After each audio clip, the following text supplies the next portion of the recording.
자, 6110 도원기업으로 회사를 변경하시고, 그죠? 6110으로 회사 변경하시고요.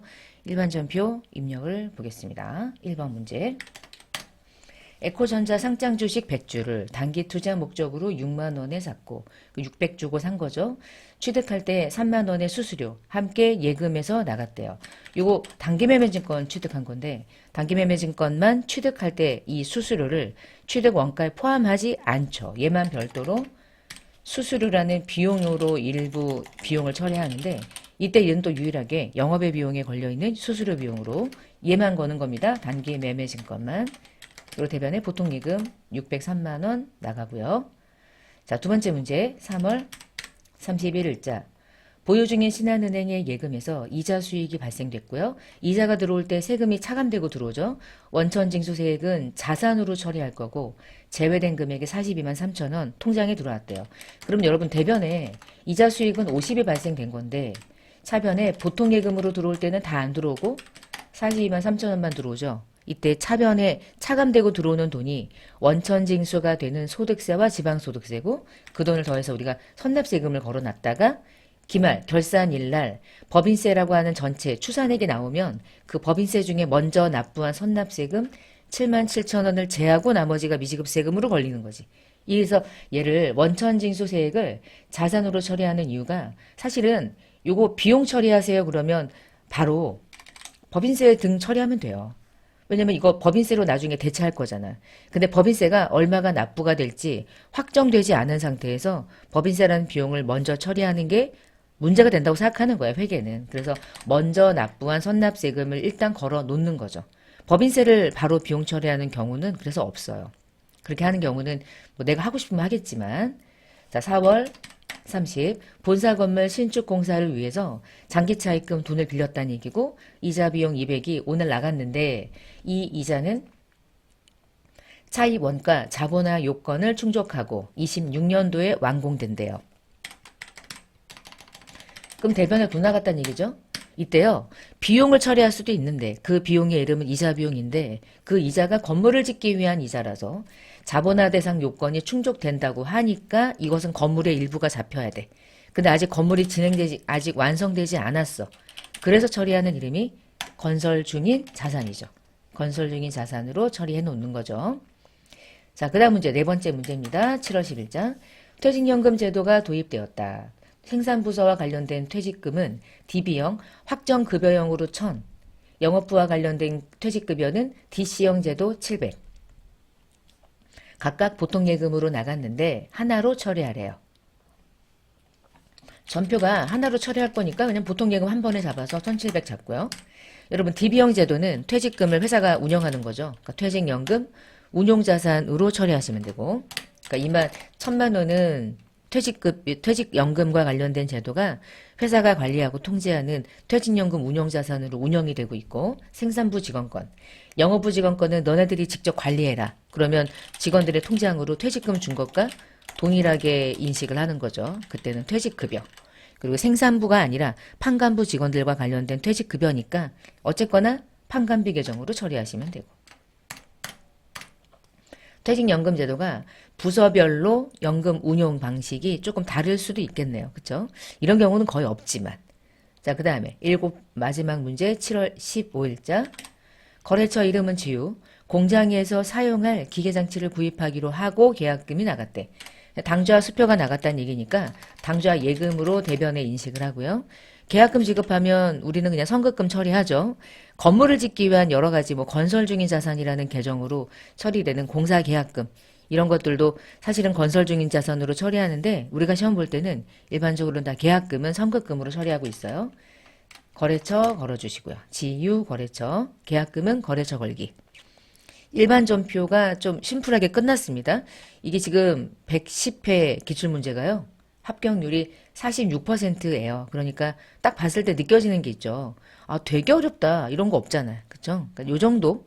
그러니까 이 정도 합격률을 가지고 있으면 웬만하게 정말 되게 어려운 문제가 아니고는 기본적으로 평균적으로는 조금 수월하다. 이렇게 생각하면 될 것 같아요. 문제를 보니까.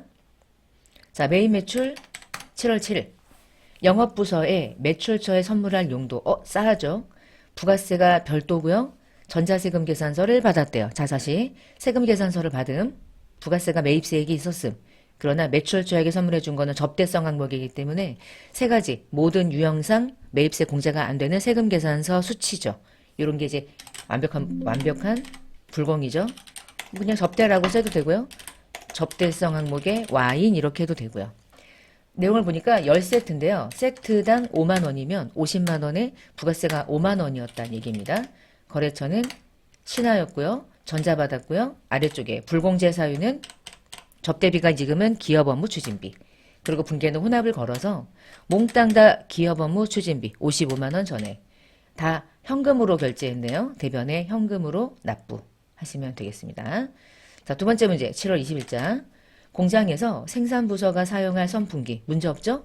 현금으로 받아서 현금 영수증을 받아왔음. 아무 문제 없죠? 현금 영수증 과세 매입이죠. 61번. 수량이 지금 10개 써있네요. 지금 보니까 10개고요. 현금 영수증은요. 부가세를 포함해서 11만 원을 넣어주면 그 안에 110만 원이라는 금액을 인식하니까 다시 100만 원과 10만 원 이렇게 쪼개지는데, 그치? 입력을 몇 번 해보면서 여러분 이해 나가면 돼요. 요게 뭐 금액이 조금 틀렸다고 해서 큰일 날 게 없는 게, 제가 늘 얘기하는 게 잘못 넣었으면 수정하면 되니까. 자, 하나카드 걸어주고 결제 방식은 모두 다 현금인데 현금을 걸어도 되고요. 혼합을 걸어서 분계를 마무리해도 되고. 자, 여기서 계정 과목이 원재료는 아니고 위에 보니까 소모품 B로 처리하래. 아마 자산으로 처리하세요 그랬으면 소모품 처리할 수 있고, 유형자산으로 처리하세요 그러면 비품 처리할 수 있는데 이렇게 얼마 되지 않잖아. 해다자 하나당 10만 원. 그거 다 감가상각 할 거 아니잖아. 그러니까 비품으로 잘 처리하지 않죠. 지금은 소모품 B로 처리할 거고 공장에서 사용하니까 제조원가로 구분하시면 되고, 다 대변에 현금 110만 원 인식하면 되겠습니다. 자, 그 다음에 세 번째 문제입니다. 8월 16일자. 제품을 직수출했대요. 볼 것도 없죠? 수출. 만불이고요. 오늘 수출했습니다. 8월 16일에. 먼저 대가를 받은 건 없어요. 그럼 8월 16일에 환율이 1,100원이니까 1,100만 원 걸어주시면 되겠네. 과표가 중요하니까. 과표 걸고요. 미국의 UFC사 걸고요. 영세율 적용된 유형은 직수출 걸고요. 수출 신고 번호는 없고요. 분계는 아직 받지 않았으니까 외상매출금 걸어서 분계를 끝내는 게 문제 없네요. 그쵸? 이게 뭐 8월 10일에 수출 신고를 하는 건 아무 상관없고, 항상 상관없고, 돈을 나중에 받는 것도 상관없고, 오늘은 선적한 날에 환율이 적용되는 선적일 기준에 회계 처리를 하는 겁니다. 자, 그 다음에 9월 30일자. 제품 팔았고 세금 계산서 발행했고 부가세 있고 특별한 케이스 아니죠? 11번 과세 매출. 수량 단가 없이요. 그냥 전체 1,800에 180만 원. 상대방 거래처. 명학 산업. 지금 보면 전자세금 계산서죠. 전자세금 계산서 걸고. 분계는 일단 혼합으로 걸어놓고 제품 매출까지 수정사항 없고요. 8월 31일에 먼저 계약금 받은 거 있대. 그러면 그거 선수금 걸어놨던 180 상계하고, 그리고 나머지는 명확히 발행한 당좌 수표로 받았대요. 명확히 발행한 당좌 수표는 나한텐 현금이랑 똑같은 거죠. 상대가 나에게 주는 게 당좌 수표인데, 상대가 발행한 당좌 수표는 발행하는 사람의 입장에서는 당좌 예금이 나가는 걸로 분개했겠죠. 그렇지만 그 수표를 받는 사람의 입장에서는 누구나 발행하는 수표를 받았을 뿐이니까 그것은 현금과 똑같다고 보시면 되고. 벌써 마지막 문제입니다. 10월 31일자. 구매 확인서에 의해서 원재료를 매입했대요. 영세율 세금 계산서를 받았대요. 상대가 영세율 세금 계산서를 주면 나는 그냥 받는 거죠. 뭐 매입이죠. 52번 영세 매입. 600만 원짜리 받았고 거래처는 크림이고요. 전자 받았죠. 분계는 그냥 혼합하면 되죠. 자, 혼합 걸어서 원재료를 매입한 거니까 그대로 가고, 대변의 결제 방식만 보통 예금, 당좌 예금 바뀔 때마다 수정해 나가면 뭐 크게 문제 없이 문제 풀 수 있죠. 너무 빨리 풀었나?